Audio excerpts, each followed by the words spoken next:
warahmatullahi wabarakatuh. Halo Halo teman-teman, teman-teman. perkenalkan kami dari kelompok 4 yang beranggotakan saya, Maulana Adia Rangga dengan NIM K76244048. Perkenalkan, saya Nabila Zara Firdaus dengan NIM K76244051. Saya Salsabila Subhanur Rahma dengan NIM K76244055. Dan saya Umi Rosida dengan NIM K76244059.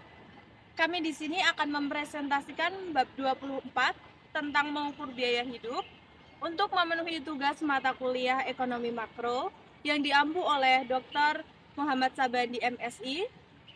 Selamat menyaksikan. Indeks harga konsumen atau yang biasa disebut dengan IHK adalah pengukuran keseluruhan biaya dari barang dan jasa yang dibeli oleh konsumen. IHK secara teratur dihitung dan dilaporkan oleh BPS. IHK dapat digunakan untuk memonitor perubahan biaya hidup dari waktu ke waktu. Nah, bagaimana sih cara menghitung IHK itu?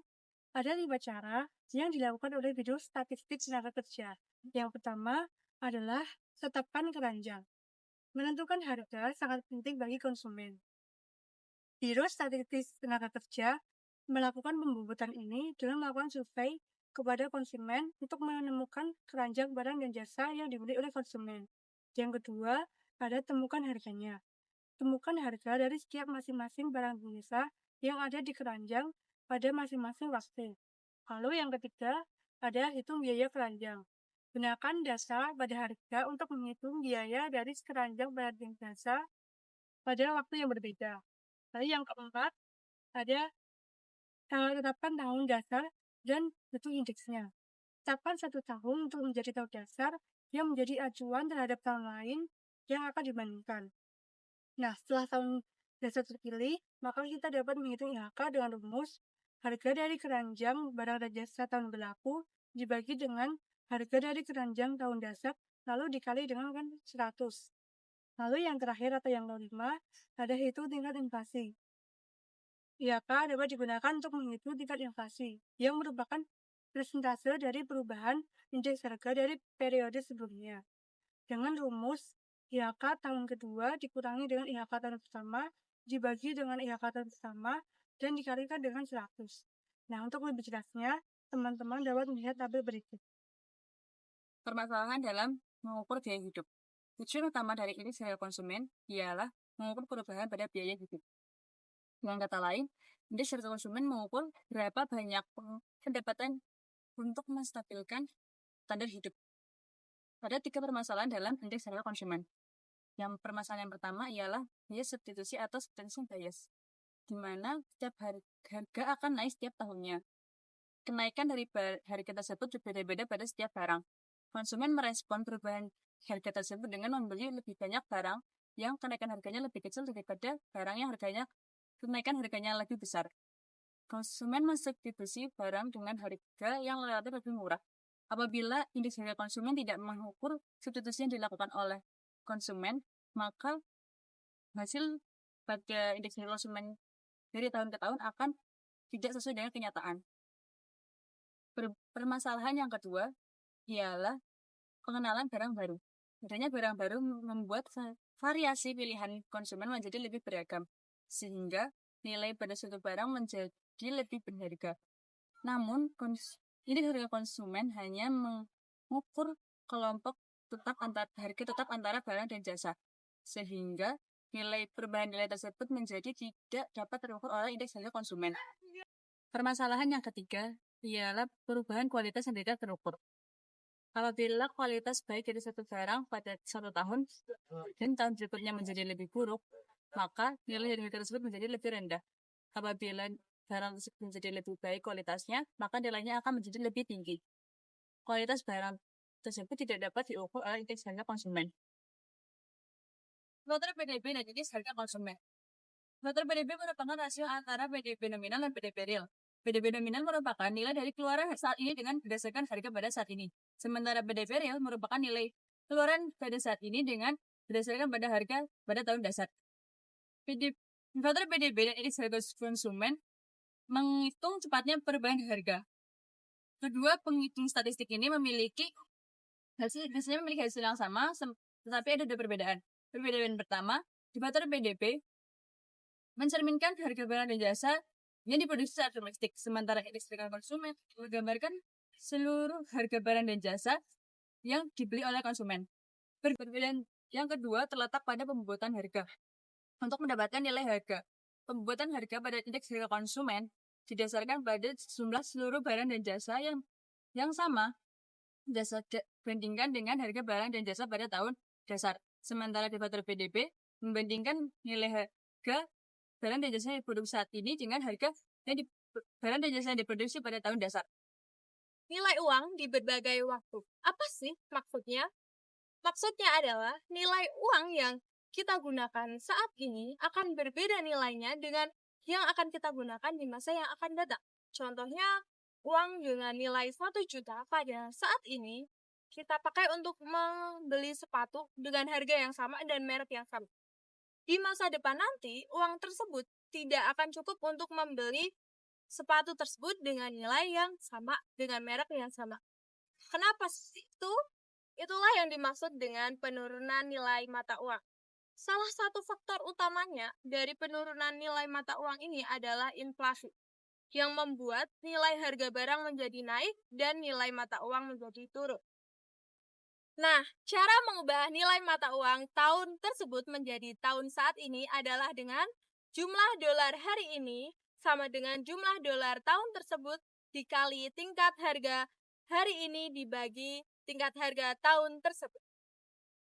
Indeksasi adalah indeks harga yang menyesuaikan suatu variabel secara otomatis dengan jumlah uang yang ada dengan dampak inflasi oleh undang-undang dan kontrak dengan membandingkan nilai dalam waktu yang berbeda.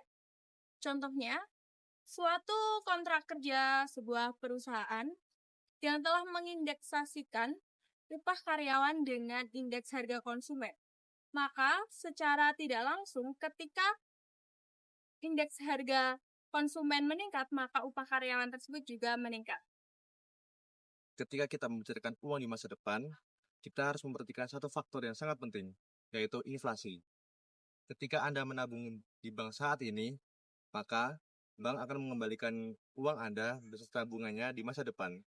Namun, ada satu hal yang perlu kita perhatikan, yaitu uang yang Anda miliki di masa depan nilainya tidak akan sama seperti uang yang Anda miliki saat ini. Inflasi dapat mengubah nilai uang Anda.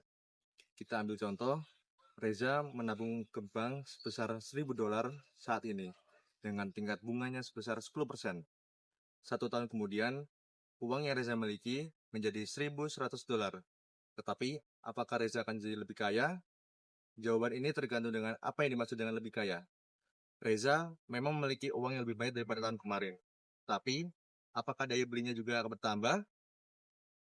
Misalnya, jika tahun ini Reza dapat membeli 100 keping DVD dengan satu kepingnya berharga $10, 1 tahun kemudian, dengan uang sebesar $1.100, DVD yang akan Reza beli tergantung dengan inflasi yang akan terjadi. Kita lihat beberapa skenario.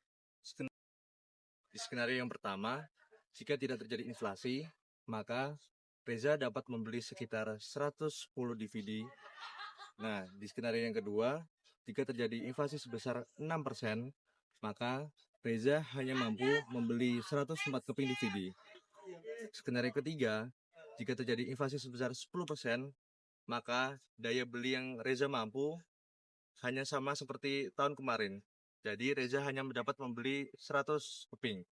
Di skenario yang keempat, jika terjadi inflasi sebesar 12%, maka DVD yang Reza mampu beli hanya sekitar 98 keping. Berbeda, bagaimana jika terjadi deflasi? Jika terjadi deflasi, maka harga DVD yang semulanya $10 per keping akan menjadi $9.80, yang mengakibatkan Reza dapat membeli DVD sekitar 112 keping. Dari contoh ini, kita bisa menyimpulkan bahwa jika inflasi semakin meninggi, maka daya beli kita akan semakin berkurang. Sebaliknya, jika terjadi deflasi, maka daya beli kita akan semakin tinggi. Untuk mengetahui hasil rekening tabungan kita harus mempertimbangkan tingkat tabungan nominal dan inflasi. Tingkat tabungan nominal menunjukkan seberapa cepat uang kita bertambah. Sedangkan tingkat tabungan real yang dikoreksi oleh inflasi menunjukkan seberapa cepat daya beli uang kita bertambah. Tingkat bunga real merupakan selisih antara tingkat bunga nominal dan inflasi. Cara ini merupakan cara paling tepat untuk mengetahui daya beli uang kita bertambah dari waktu ke waktu. Jadi, dengan mempelajari inflasi, kita dapat memahami bagaimana keputusan finansial yang lebih tepat. Jangan hanya fokus terhadap seberapa cepat uang kita bertambah, tetapi kita harus mengetahui daya beli uang kita yang berubah sewaktu-waktu. Studi kasus. Apakah film paling populer sepanjang masa? Jawabannya mungkin mengejutkan. Popularitas film biasanya dikaitkan dengan pendapatan dari penjualan tiket. Berdasarkan pengukuran tersebut, Avatar adalah film nomor 1 sepanjang masa dengan pendapatan domestik sebesar 761 juta dolar. Disusul oleh Titanic dengan pendapatan sebesar 659 juta dolar. Dan The Avengers dari Marvel sebesar 623 juta dolar. Namun, peringkat ini mengabaikan salah satu faktor penting, yaitu harga. Harga tiket telah meningkat sepanjang waktu. Inflasi menguntungkan film-film terbaru. Ketika kita mengoreksi pendapatan penjualan tiket terhadap efek inflasi, ceritanya akan sangat berbeda. Film nomor 1 adalah Gone with the Wind dengan pendapatan sebesar 1.604 juta dolar. Disusul oleh Star Wars dengan pendapatan sebesar 1.414 juta dolar dan The Sound of Music dengan pendapatan sebesar 1.131 juta dolar. Avatar berada di posisi ke-14. Gone with the Wind dirilis pada tahun 1939 sebelum orang-orang memiliki televisi di rumahnya. Pada tahun 1930-an, sekitar 90 juta orang Amerika menonton bioskop setiap minggu, dibandingkan dengan 25 juta orang saat ini. Akan tetapi, film-film di era tersebut tidak terdapat dalam peringkat popularitas karena harga tiket saat itu hanya 1/4-nya saja. Benar saja, di dalam peringkat berdasarkan penjualan tiket, Gone with the Wind tidak terdapat dalam 50 film teratas. Scarlet dan Red akan lebih baik posisinya apabila kita telah mengoreksi daftar tersebut dengan efek inflasi.